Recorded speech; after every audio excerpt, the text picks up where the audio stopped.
My name is Carissa Laffey, and today I'm going to be showing you an activity that will utilize the coastal prairie on the Bolivar Habitat Preserve.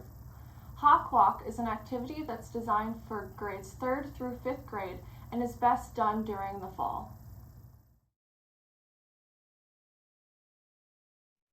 For Hawk Walk, you will need a pair of binoculars, paper and pencil, and a clipboard.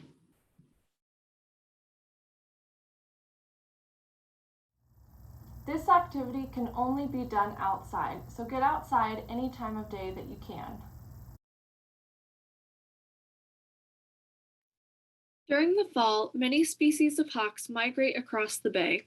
Many of them can be witnessed resting on poles along roadsides, feeding in open fields, flying in large groups high up in the air, and flying over prairies.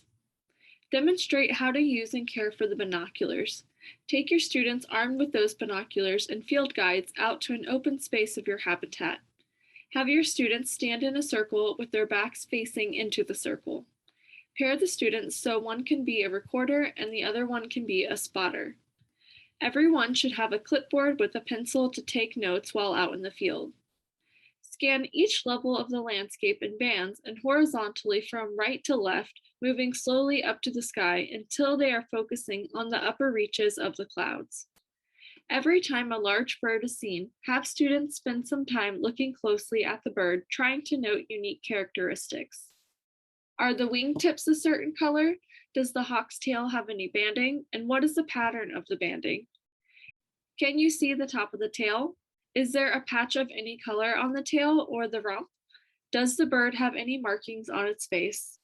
These can be called whiskers, mustaches, eyebrows, masks, and crowns. Can you see the color of the bird's feet? Tens of thousands of hawks migrate across Galveston Bay via Smith Point. Many hawks rest along the Bolivar Peninsula, waiting for the sun to warm the air and thermals to rise. The hawks need the thermals to carry them up into the air and over Galveston Bay. Many birds of prey should be seen in the fall. For more information, contact Hawkwatch International at www.hawkwatch.org.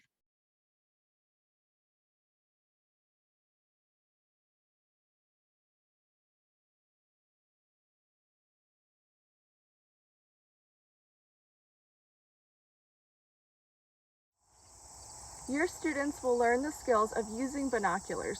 This instrument is really easy to learn how to use and will have huge benefits. At first, some of your students may find it a little challenging to use their binoculars. In this case, make sure that they are doing the following. First is they need to make sure that their binoculars are adjusted to how wide apart their eyes are set. For this, you can pull the binoculars up to your eyes and adjust the distance between the ocular pieces by pulling in and out. The next thing that you need to make sure of is that the eyepieces are also set correctly. If your students are wearing glasses, their eyepieces need to be twisted in. If your students do not wear glasses, they can be twisted out. Another thing that you need to keep in mind is that whatever object your student is looking at, it needs to be in focus. So for this, you can show your students that when they bring their binoculars up to their eyes to look at something in the distance, if that thing appears to be fuzzy or out of focus, they can turn this coarse adjustment knob that's located at the top. Throughout the day, they will have to continuously be turning this knob because they will be looking at items that are either close to them or further away. Another thing that you need to keep in mind is how to spot something in the distance. A lot of students make the mistake of, when they see something that they want to look at, putting their binoculars up to their eyes and then searching the sky. This is extremely hard to spot birds this way.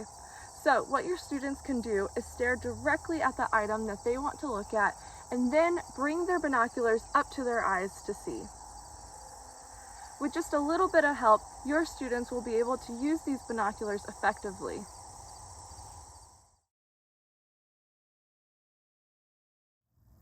Hawk Walk can be adapted for any age. However, if you are bringing younger students outside with you, try just looking with your eyes first before using the binoculars.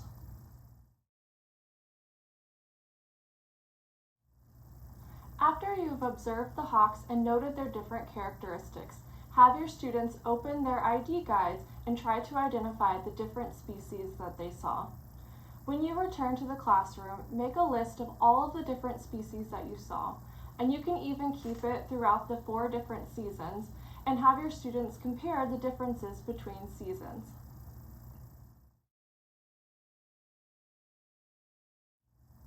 As a follow-up activity, you can create a hawk chart for your classroom.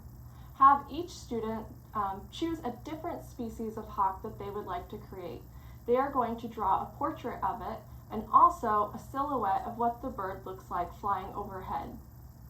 Then you can cut and paste these pictures onto your big poster board, and your students in no time will learn all of the different hawks that can visit the Bolivar Habitat Preserve.